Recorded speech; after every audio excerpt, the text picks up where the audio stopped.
আসসালামু আলাইকুম, কেমন আছেন সবাই? আমি সাধারণত শুটিং না থাকলে 9:30 ঘুমায় যাই। ইদানিং একটু এলোমেলো হচ্ছে।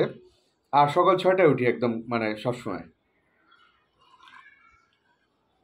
সকাল 6টায় উঠি। তো আজকে হচ্ছে কি প্রচণ্ড রকম বৃষ্টি।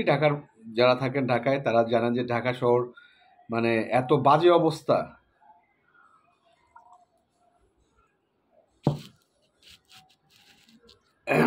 এত বাজে অবস্থা আপনাদের এটা মানে বুঝাইতে পারবো না, যারা ঢাকায় থাকেন তারা জানেন।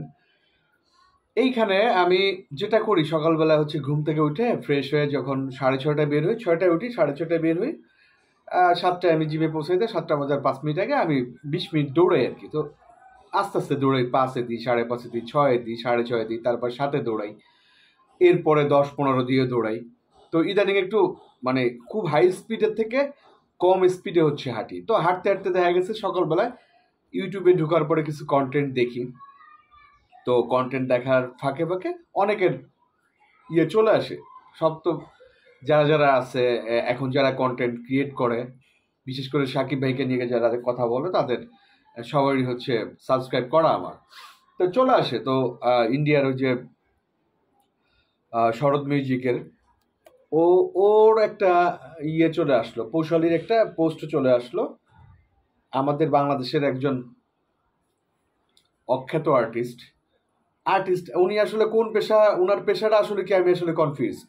মানে উনার পেশা মানে আছে না, যেমন আপনি ক্রিকেটার, আপনি আর্টিস্ট, আপনি একজন আম, কি বলে চোর, বা আপনি একজন ডাকাত। এক একজন এক একটা পেশা আছে না। তো উনার আসলে উনি কোন পেশার আমি আসলে জানি না। ওনারা মাঝে মধ্যে উপস্থাপক হিসেবে দেখি, ওনারা মাঝে মধ্যে অভিনয় করতে দেখি, ওনাকে মাঝে মধ্যে আবার নাচতে দেখি, ওনাকে মাঝে মধ্যে আবার টিকটক করতে দেখি। মানে সব কিছু করেন উনি, ঠিক আছে, কোনোটাই মাথায় যেতে পারছে আমার মনে হয় না। কারণ একটা মানুষ একটা পেশায় যদি পারফেক্টলি করতে পারতো, তাহলে ভিন্ন ভিন্ন পেশায় যেত না, এটা আমার বিশ্বাস। তো এই টাইপের একজন আর্টিস্ট, পুরো নাম আমি ঠিকঠাকভাবে বলতে পারবো না, মানে অনেক ভেজাল আছে, নামের ভিতরেও ভেজাল আছে। প্রথমটুক বলতে পারবো, তিন অক্ষরে, যেটা বাকিটুক বলতে পারবো না, সিরিয়াসলি বলতে পারবো না। কিন্তু নাম ওনারা বয়কট করতেছে। তা আমি চিন্তা করলাম পৌষালি এটা কি লিখছে, আমি অত ক্লিয়ার হইলাম না। ড্রোনের ভিতর দেখতেছি, এর ভিতরে আমাদের পিয়াল ভাই, আমাদের বড় ভাই পিয়াল ভাই, উনি অভিনয় করে। এখন তো পুরো দোস্ত কন্টেন্ট ক্রিয়েটার। আমার মনে হয় প্রতিদিন 8-9টা বা 10টা দেয়, কন্টেন্ট দেয়। ভাল লাগে, আমাদের বড় ভাই মানুষ, কাছের মানুষ। তো পিয়াল হাসানের একটা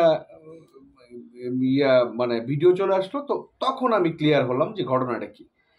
ক্লিয়ার হলাম কেমনে, উনি ওই যে বললাম যে ওই যে যে আর্টিস্ট বা যে টিকটকার বা যে আরো অনেক অনেক গুণে গুণান্বিত, আমি আসলে বললাম না, মাথায় যেতে পারতেছি না উনি আসলে কোনটা, সেটা আমি শিওর না যে উনি আসলে কি করতে চায় বা উনি কি করে। কারণ সব জায়গায় সব সেক্টরে দেখি আর কি। তো উনি আবার উপস্থাপনা করতেও দেখছি বিভিন্ন জায়গায়। তো একের অধিক গুণ থাকা ভালো, কিন্তু একের অধিক গুণ যাদের থাকে তারা আসলে মানে কি বলে, মনে করেন এক বউ 10 জনের, কেমন লাগে? মানে সেটার বউ না বলে কি বলা যায় বলেন আপনারা? ঠিক আছে, মানে ইংরেজিতে কি বলে, বাংলায় কি বলে, একটু কমেন্টসে জানান। এক বউ 10 জনের হলে কি হয়, আর এক বউ 1জনের হলে কি হয়, এটাই হয় সঠিক। আর এক বউ 10 জনের যে অবস্থা, ওনার অবস্থা সেই অবস্থায়। তো ওই পুরা পিয়াল হাসানের পুরো জিনিসটা দেখার পরে আমি ওই কন্টেন্টটা দেখার চেষ্টা করলাম। দেখলাম যে ওই ভদ্রলোক, ওই ইন্টু সাহেব, উনি একটা কন্টেন্ট করছে, সেখানে বারবার একজন খোঁচাচ্ছে, একজন অখ্যাত মহিলাকে নিয়ে আসছে। মহিলা, উনি অনেক সিনিয়র একজন মহিলা, ওনার দেখলে বোঝা যায় না, অনেক অনেক সিনিয়র একজন মহিলা।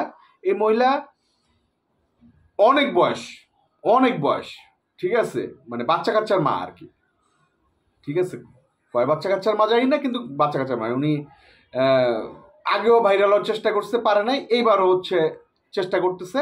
এবার উনি ভাইরাল না হওয়ার চেষ্টা করতেছে, আমি জানি না এটা টেকনিক কিনা, বাট এই উপস্থাপক তারে খুচায় খুচায় খুচায় খুচায় বাইর করতেছে। এটা আমি যাবি, মানে সারমর্ম দাঁড়াইলো। সাকিব ভাইয়ের অফিসে গেছিল কাজের ব্যাপারে, তো বলল, মানে অত ডিটেলস বলতে চাচ্ছি না, কারণ হাগু নিয়ে বেশি কথা বললে গন্ধ বেরোবে। তো ওনারা ফাইনালি নাকি হাক করতে চাইছে।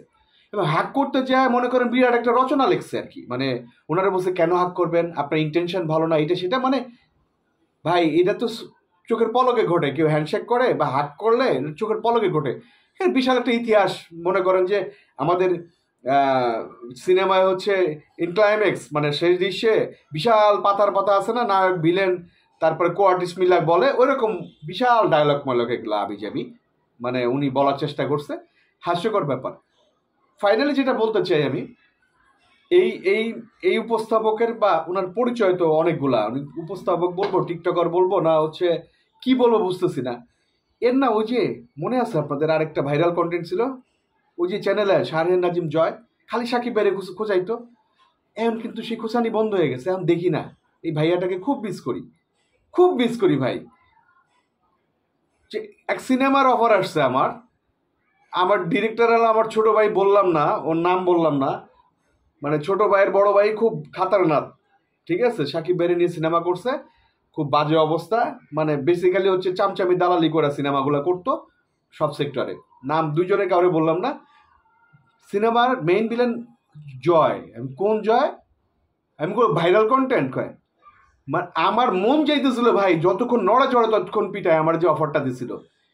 এটা ও অভিনেতা, অভিনেতা যে হচ্ছে মেইন ভিলেন, আর অভিনেতা হলে তো কথা থাকে, হুমায়ুন ফরিদি, মিশা সওদাগর, আরো যারা যারা আছে, মানে এরা অভিনেতা, এদের পিছনে দাঁড়ানো যায় বা এদের কোয়ার্ড হিসেবে দাঁড়ানো যায়। শাহরিয়ার নাজিম জয় এক যে ভাইরাল সাবজেক্ট, সে নাকি মেইন ভিলেন। যাক, আমি মানে আমার এত মিজাজ খারাপ হয়েছে, আমি সাথে সাথে না করে দিছি, পরে যাক এটা অন্য অন্য অন্য ব্যাপার। কিন্তু এই যে ব্যাপারটা বলতে চাই, সবাই সাকিব ভাইকে খোঁচা না মারলে হবে না। জয়ের কথা কেন আসলো, এই লোকটা মানে বহু গুণে গুণান্বিত লোক, উপস্থাপক, টিকটকার, ওই জয়ের ধান্দা ধরছে, জয়ের ধান্দা ধরছে, ওই যে ভাইরাল কন্টেন্ট মনে আছে, জয় কেমনে দৌড়াইছিল ওই যে ইয়াতে, ওই কক্সবাজার, মানে না পাওয়ার বেতনের পিছনে অনেক কিছু বলে, আমি একটা কন্টেন্ট করছিলাম, ডাক দিলে মানে এমন ভাবে দৌড়ায়, মানে প্যান্টের জাঙ্গা পড়ছে কিনা এই মানে স্মরণ থাকে না। তো ভাই বাদ দেন, আমাদের এফডিসির কিছু কাউয়া আছে না, কাউয়া, এই কাউয়াগুলা কিন্তু এখন ডাকে না। কাউয়া মানে কাউয়া বললাম কেন, কাউয়া তো খারাপ জিনিস খায়, এই জন্য কাউয়া বললাম। এফডিসির কিছু কাউয়া মুখ বন্ধ হয়ে গেছে, ওই ভাইরাল প্রোডাক্ট শাহরিয়ার নাজিম জয়ের মুখ বন্ধ হয়ে গেছে, শাকিব খানের পিছনে যারা লাগছে তাদের কিন্তু মুখ বন্ধ হয়ে গেছে। অত্যাধিক মেজাজ খারাপ ছিল, আমি যদি এই কন্টেন্টটা জিম থেকে এসেই সাথে সাথে করতাম প্রচুর গালিগালাজ বের হতো, এই জন্য ঘুমায় রেস্ট নিয়ে করলাম। ধন্যবাদ, ভালো থাকেন। ভাইরাল হওয়ার জন্য সাকিব ভাইকে জড়ায়েন না, এই হাগুমুতু নিয়ে কেউ আর কোনো প্রোগ্রাম করেন না। ধন্যবাদ, ভালো থাকবেন, আসসালামু আলাইকুম।